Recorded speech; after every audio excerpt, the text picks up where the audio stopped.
Have you looked at this? Have you looked at the confirmation hearings at all, Carrie? No, I haven't. I have a feeling it's going to be a repeat of the Kavanaugh things, which, as you know, we had just started the podcast. Actually, we hadn't even Barely. started it.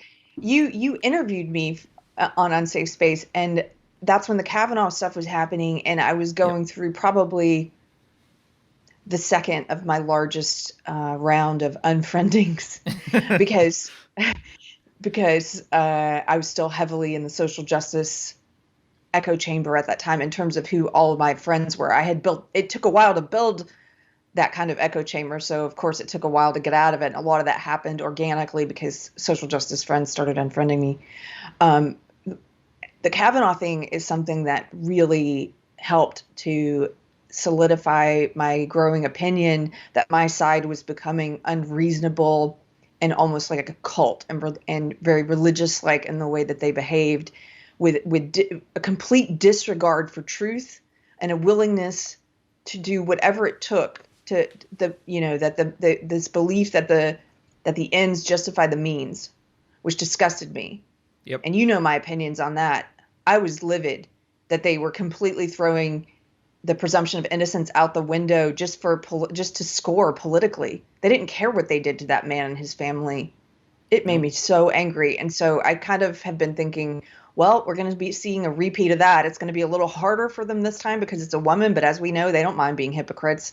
They can tell you one thing out of one side of their mouth, which is believe all women, and respect women. And if you're a man, you can't disagree with a woman because it's mansplaining or man-interrupting, as the UN is now pushing. They're trying to make man-interrupting a Oh, word. man-interrupting's a thing. Um, Let me interrupt you to it's explain that. not a thing, but the UN is trying to make it a thing. The UN is trying to introduce this new Orwellian newspeak, and they're always creating new words that denigrate entire groups of people on the basis of race and sex.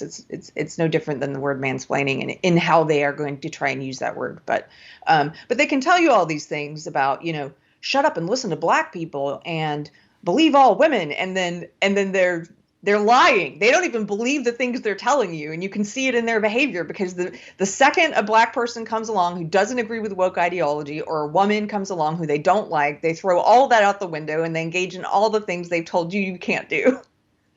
Well, you got to Suddenly, you're understand an they don't. individual now. Yeah. Yeah, I mean, they don't. Words don't have meanings for them. I mean, we actually saw this a little bit in our debate with Justin, where it was like, "Well, words are just kind of arbitrary and disconnected from reality, and we can say whatever." It's like, okay, well, I mean, if that's your stance, you don't even have to feel bad about using words for however you want. Words are just tools of manipulation to get people to change their behavior for these people. They don't care. They don't care. Yes. Look at how people use word. Think about what is a word. Language is a tool. Okay, so when used, I think to its best outcome, language is a tool for helping people to understand one another better and to arrive at compromise and understanding. And so when you're having a conversation, you should be trying to make sure that you articulate yourself as clearly as possible. This is also one reason. There's a lot of reasons I don't like to use sarcasm very much, as you know. Try to I like articulate sarcasm, yourself. but that's okay. Yeah, but trying to articulate yourself very clearly and carefully so the other person can understand what you mean. And then if you're listening to someone, you should be trying to understand them and asking questions and sort of restating to them, is this what you mean? Is this what you're saying? To make sure you understand it and that you're not engaging in straw manning where you put words in their mouth or ideas in their head that they don't hold and haven't said and then attack those things. That's BS. Like, you should make sure you try and understand them even if you disagree. That's I think the proper use of language as a tool. Well, I mean, Ideologues can I just use pause there it. for a second? Yeah, I mean, yeah. functionally, just cognitively, language is just a tool of identification. It's just this thing in objective reality exists, we identify it. That's what it is. It's an identification of Right. reality. And if you suspend the concept of an objective reality because you're, let's say, a fan of Derrida or you're a postmodernist who doesn't believe in objective reality, then you've disconnected language from its use. Like the reason that it's Yeah.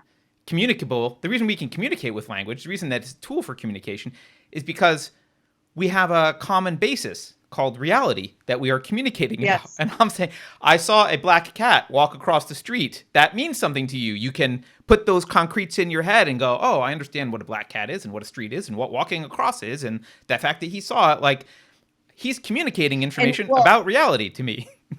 I'm going to interrupt you. What the postmodernists do is they try to remove all agreement and truth from words. They say there is no objective truth, and they try and they use words and language as a tool, but as a tool for making everything more confusing. And so they're doing the opposite. They're not trying to use it for understanding and coming to compromise. They're trying to use it so that you can't reach any point of understanding. And ideologues, I would say those are the postmodernists, but the Marxist ideologues, the ones who lean more to the Marxist side of this woke ideology, they use words as a tool, but the tool is for it's more of a weapon, like you said. It's a tool to shut down. Yeah, it's for manipulation of truth, manipulation, and it's for fear. They use words to try and keep you from being able to have conversation. So they will say things like, instead of trying to articulate their ideas and provide evidence and argumentation, they will say, here's one of their magic word phrases. They will say, it's emotional labor. I'm not going to do that. So that, boom, shut everything down. Or they'll say, it's not my job to educate you. Boom, shut everything down. Or they will say, your opinion is simply XYZ, like it is simply white-splaining, mansplaining, whatever, and then boom, shut everything down.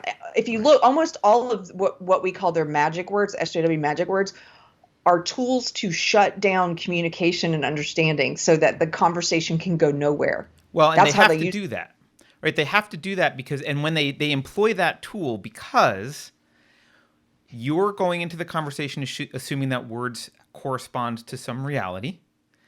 You catch them in some contradiction. Hey, you said believe all women, but she's a woman, and like whatever. You think that you're coming in naive, right? Oh, I don't, you said this, but this is contradictory. When they get caught, they need to sidestep the conversation. They need to get out of this trap. Like they've set this trap for themselves because they're using language totally disconnected from its meaning. They don't care. So as soon as you catch them in that, they just need they need to throw out a magic word to sidestep it and be like, lived experience, bye. It's like a smoke bomb. It's like Batman throwing a smoke bomb and then it's like boom, exactly, a smoke bomb and you're gone, you're off. That's your toxic masculinity. Boof. Yeah. Did it work? Did it work? I've disappeared. You're a racist. Boom. Did it work? Yes. No. Don't. Yeah, and it only works if you believe in their magic. Don't believe in their magic. Their magic is BS. Right. Because actually it's not real smoke. They're just going, smoke. Yeah. Yeah. Smoke. Look at the smoke. I'm like, yeah, there's no smoke there. Yeah, you're just using words to try and you're actually defending your argument or offering any explanation or you're just throwing an insult, It's the intellectual equivalent of, my God, what's that? It's like, okay, I'm not going to look, dude. Thank you. One thing I was thinking about and I was talking about after we did that interview with Justin, which if you guys haven't seen it, we got to interview Justin. I'm blanking on his last name, but he goes by Justin Gibson. And on Twitter, he's SJW Debates. And I really appreciate that he sat down with us. And as we discovered in talking with him, see, social justice ideology is like this weird marriage between postmodernism and Marxism. Justin seems to us to lean more towards the postmodernist side, which is interesting because I think that makes him at least – I think the ones who lean more towards the postmodernist side are at least more open to debate and discussion, first of all. But you find that it's hard to pin them down on things because they don't believe there's any objective truth and what do words mean. They mean nothing. So someone in the chat had a good question for him. I think it was Christ, however you say that. Christ. He had a question. And he said, what is a woman? Who's a woman? And Justin said, anyone who identifies as a woman. And then I said, well, who's black? And he said, well, yeah, anyone who identifies as black. So like Rachel Dolezal? Yeah. At least he's consistent there, right? Right. But that's his postmodernism showing, not his critical race theory. That's postmodernism. And that's where you get to where you can see that words have no meaning because like you're saying, Carter, we can all look at a cat. We've all agreed that we're calling this creature a cat. If you're saying that a cat is anything that identifies as a cat, or that I identify as a cat, then we can never have a conversation, because it's like I could be well, a dog is a cat to me. A dog's a cat. I'm going to call a dog a cat. My Well, now lived what? experience is that I'm a cat. Yeah, Right, there's yeah. no basis in reality anymore, and words become on the postmodernist side of social justice ideology, words just become meaningless. Right. And in which case, why are you even talking? Well, that's why Like, postmodernists are more likely to have a debate, because there's nothing to fear from a debate, because words are meaningless. yeah, So we're just gonna speak some sounds at each other. None of them mean anything. Who cares? The end. Right. Whereas a Marxist is like, no, no, no. Like, I need the revolution. I like, and ideas are very dangerous to me. A Marxist has got that Stalinist idea of, what was the quote from Stalin? We don't let our enemies have guns. Why would we let them have ideas? yeah, Like, that's the Stalin quote. right? Yeah, Like, that's ideas are very, very scary. But to a postmodernist, ideas don't really matter, because they're just words, and words are irrelevant, and they're a construct. So who cares? yeah. Yeah. It's really interesting. The ones who, most of the SJWs I've known lean more on the Marxism side, Yes, me but too. and they use postmodernism sparingly to weasel out of things, but they are more on the Marxist side. And it was interesting to talk to someone who leans more to the postmodernist side of it. So Yeah. No, that was interesting. But yeah, I don't know. I this when we talked about the Amy Coney Barrett thing. I watched a little bit of the confirmation hearings this morning. I'm sorry that I did, but like, one of the Democrats was like, he said, he called originalism, right, which is the interpreting the Constitution strictly, right? He called originalism a smokescreen and a form of judicial activism. And wait, he yeah, called what? originalism, like Okay, like interpreting the Constitution or law as it was originally intended, like trying to be strict about right. the interpretation, which is aligned with her judicial philosophy.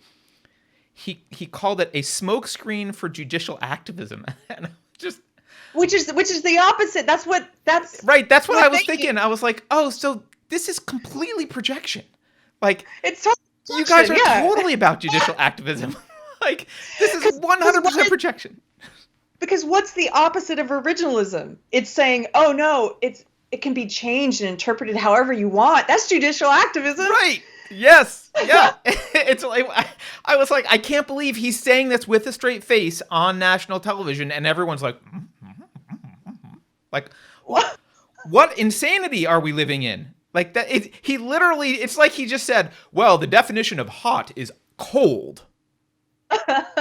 And everyone, Yeah, all the people in suits and the talking heads are like, yes, very, very good point. It's crazy. It's crazy, the insanity.